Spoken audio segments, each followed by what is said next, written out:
Firebox bricks loose or crumbling. Fixing that mess is way easier than you think, and it's super important to keep your fireplace safe and looking good.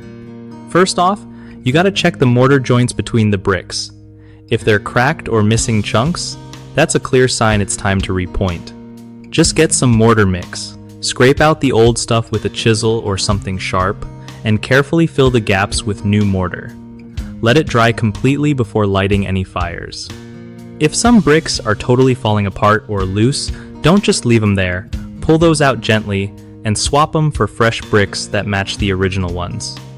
Use heat-resistant mortar when you put in new bricks so everything holds up against the fire's heat. Keep an eye out for cracks in the firebox walls too. If you see any, patch those up quickly with refractory cement to avoid bigger problems.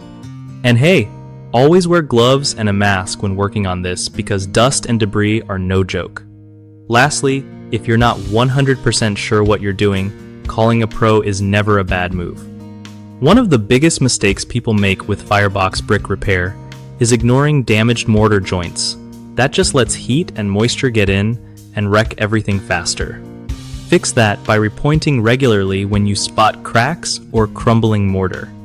Another common issue is using regular mortar instead of heat-resistant mortar, which can crack under high temperatures. Make sure to get the right kind labeled for fireplaces. The third problem is trying to patch up loose bricks without replacing them. Loose bricks can fall out and cause safety hazards, so it's better to swap them out properly to keep things solid. BigHomeProjects.com is awesome for homeowners who need reliable local contractors for repairs like this because it connects you with pros you can trust without all the hassle. For contractors, it's a great way to find steady work by getting matched with people who actually need their skills.